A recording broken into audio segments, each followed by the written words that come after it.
Hello, hi friend, कशा आहात तुम्ही? आय होप सगळे ठीकच असताल. तर माझ्या कुकिंग चॅनलमध्ये मी तुमचं मनापासून स्वागत करते. आणि हो फ्रेंड्स, रिक्वेस्ट आहे की ही जी रेसिपी आहे ना, तर स्किप न करता असाच पुढे कंटिन्यू पाहत राहा. रेसिपी स्टार्ट करण्याच्या अगोदर तुम्ही जर माझ्या चॅनलला सबस्क्राईब केलं नसेल, तर प्लीज माझ्या चॅनलला सबस्क्राईब करा आणि हो, जेवढं होईल तेवढं शेअर आणि लाईक करायला विसरू नका. तर मी तुमच्यासाठी एक रोज नवीन छान-छान अशी रेसिपी घेऊन येत आहे. तर आजही घेऊन आलेली आहे. तर चला तर मग वेळ न घालवता आपली रेसिपीला आता आपण स्टार्ट करूया. तर रेसिपी थंबनेलवरून किंवा टायटलवरून आहे तुम्ही ओळखलंच असेल ना, आज कोणती रेसिपी बनवत आहे. तर मग तुम्ही पाहिलं असेल, की आज कोणत्या रेसिपीसाठी आपल्याला कोणते मसाले लागणार आहेत. तर त्यासाठी मी तर बरेच काही रेसिपी घेतलेल्या आहेत. तर तुम्ही इथं पाहू शकता.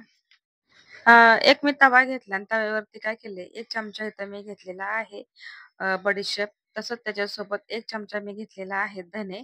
त्याच्यासोबत एकच चमचा घेतलेला आहे जिरा आणि काय केले 1 ते दीड म्हणजे दगडी फूल घेतलेला आहे सॉरी चक्री फूल घेतलेला आहे.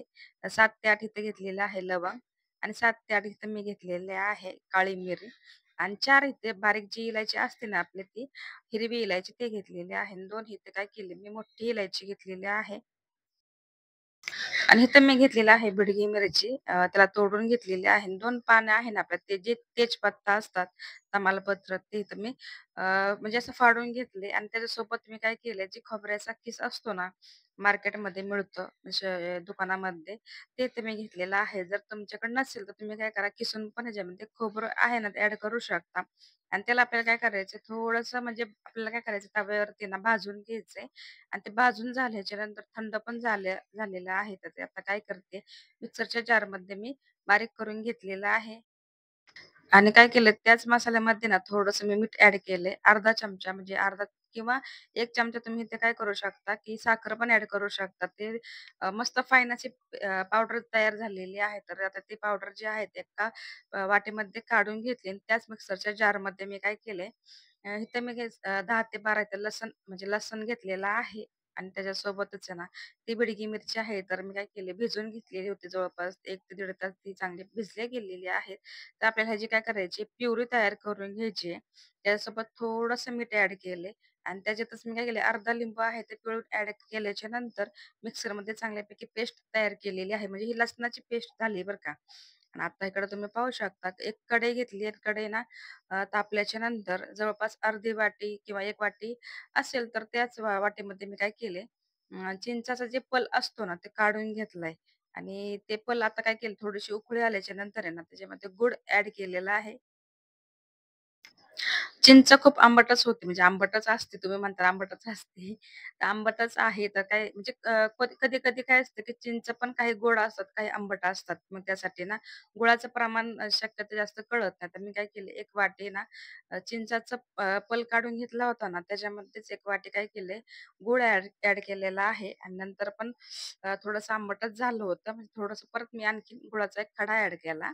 आता त्याच्यामध्ये मी काय केलं माहिती का, थोडंसं मीठ ॲड केलेला आहे आणि थोडेसे काश्मीरी लाल तिखट अर्धा चमचाच ॲड केलेला आहे. जेणेकरून आपल्या मसाल्यामध्ये आपण जे बनवले होते ना, गरम मसाले पावडर ते पण तिखटच आहे. त्यासाठी इकडं तिखटचं प्रमाण मी कमी केलंय. आता तुम्ही इथं पाहू शकता, की चांगल्यापैकी ह्याला उकळी आली. आता जी आपण पावडर तयार करून घेतली ना, त्या आता ह्या उकळत्या चिंचेचा ह्याच्यामध्ये टाकून घ्यायच्या ते. आता इथे टाकायचे आहेत, तर तुमच्या टेस्टनुसार टाकायचे, जेणेकरून आहे तुम्हाला जसं आवडेल तसं. इथे मी काय केलंय, जवळपास ना 3 चमचे इथे मी ती पावडर घेतलेली आहे आणि पावडर म्हणजे चिंचमध्ये ॲड केल्याच्या नंतर आहे ना, पूर्ण एकसारखं करून घेतलं. नंतर आता जे आपण बटाटे इथं बॉईल करून घेतले होते ना, हे बटाटे आहेत 4. 4 मोठे बटाटे आहे आणि त्याला काय केले, हातावरतीच म्हणजे असं चुरून घेतले. आता काय करते चिंचमध्ये ॲड केले. चिंचेच्या पाण्यामध्ये ॲड केले. आता ह्याला काय करायचं पूर्ण असं तुम्ही घट्ट पण करू शकता किंवा पातळ पण करू शकता. पण जास्तही पातळ चांगलं नाही. तर त्यासाठी काय करायचं मीडियममध्ये ठेवायचं. जेणेकरून आपल्या पावामध्ये व्यवस्थित बसेल. हे झाले आपल्या म्हणजे जी कच्ची दाबेली बनवतो ना त्यासाठी ही मस्त अशी तयार झालेली आहे. तर तुम्ही इथं पाहू शकता.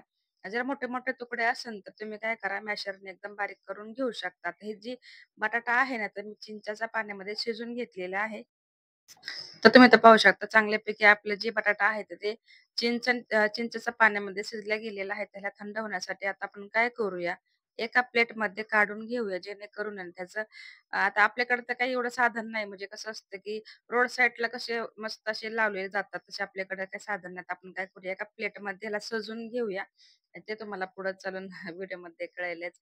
कशाप्रकारे ह्याला डेकोरेट करणार आहे मी. आता ह्याला काय करूया थंड होण्यासाठी ठेवलेलं आहे आणि ते थंड पण झाले. तर बाकीचे तोपर्यंत मी काय केले कांदा वगैरे सगळं चिरून घेतलेला आहे. आता ह्याच्यावरती काय करते, थोडीशी कोथिंबीर जी आहे ना, तर गार्निशिंग करून घेते. तुम्ही इथं पाहू शकता कशाप्रकारे आपली डिशला कलरिंग वगैरे छानपैकी आलेला आहे. आणि बाहेर कसं शक्यतो पावसाळ्यात आहे ना, काहीतरी चटपटा खाऊशी वाटतं. त्यासाठी तर घरीच आपलं बनवलं तर काही हरकत नाही.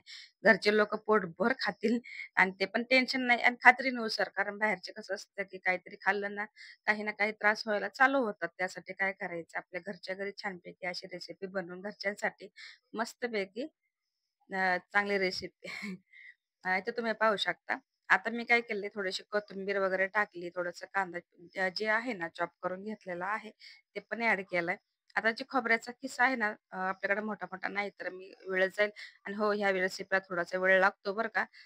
त्यासाठी मी खोबऱ्याचा किस काय घरी तयार करून घेतलेला नाही. फक्त काय केले, खीस होता माझ्याकडे ऑलरेडी, तेच टाकला आणि त्याच्यावरती शेंगदाणे पण आहे, ते मी घरीच बनवले. बाहेर पण आणलेलं नाही. नसेल तुम्हाला जमत ना, तर बाहेरून तुम्ही आणू शकता. तर इथं मी काय केलं, त्याच शेंगदाण्यामध्ये आहे ना, काय केलं, जे मसाला आपण पावडर तयार करून घेतली ना सर्वात आधी, तीच पावडर 2 चमचे ॲड केली. थोडंसं तेल ॲड केलं आणि त्याच्यामध्ये मी शेंगदाण्यामध्ये लावून टाकले. म्हणून ते शेंगदाणे खूप छान दिसत आहे.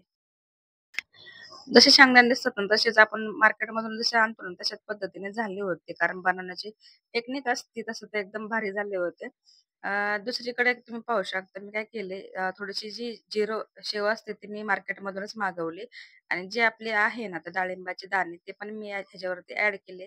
तर तुम्ही खरंच पाहता तुम्हाला कळत असेल की रेसिपी कशी झाली होती. आता मी काय केले, जे पाव आहेत ना, मधोमध त्याला कट करून घेतले. त्याच्यावरती मी काय केलं, लसणाची चटणी जी आहे ती ॲड केली आणि त्याच्यावरती जे आपण कच्ची दाबेल्याचा मसाला तयार करून घेतला. तेच मी आता ह्याच्यामध्ये ॲड केलं. थोडीशी मी परत काय केले, अ, जे डाळिंबाचे दाणे आणि शेंगदाण्याचे जे आहेत ना, ते पण दाणे ॲड केलेले आहे. आणि आता काय करायचंय, डायरेक्टली तुम्ही असं खाऊ शकता. पण बटरमध्ये जर आपण त्याला जर असं क्रिस्पी वगैरे बनवून घेतलं, की आणखीन त्याचा स्वाद वाढतो. तर मी काय केले, तवा घेतला आणि तव्यावरती थोडासा बटरचा जे आहे ना तुकडा, तो इकडनं पांगून घेतला आणि त्याच्यावरतीच मी जी आणि जे आपले पाव तयार करून घेतले होते ना, म्हणजे कच्ची दाबेली तयार करून घेतली ना, ते आता ह्याच्यावरती मी दोन्ही साइड ह्याचे परतून घेणार आहे. जेणेकरून काय म्हणजे असं आपण खायला घेऊ ना, तर अगदीच छान म्हणजे फ्लेवर तर येईलच, पण खायला पण खूप छान लागेल. त्यासाठी मी काय करणार आहे, बटरचा पूर्ण फ्लेवर देणार आहे त्याला, की दोन्ही साइड त्याचे असं भाजून तयार म्हणजे भाजायचं नाहीये, फक्त असं क्रिस्पी होईपर्यंत बारीक गॅसवरती ठेवायचं, म्हणजे जेणेकरून छानपैकी असले खूप छान होईल.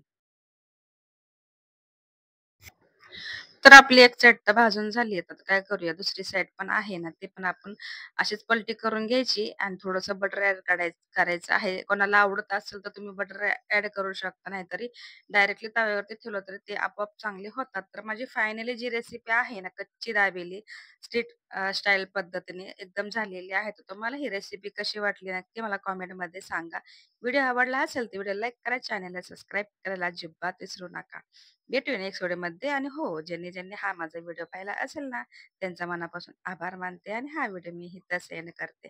भेटूया नेक्स्ट व्हिडिओमध्ये. तोपर्यंत स्वतःची काळजी घेत राहा. सर्वात महत्त्वाचं खात राहा, आनंदात राहा.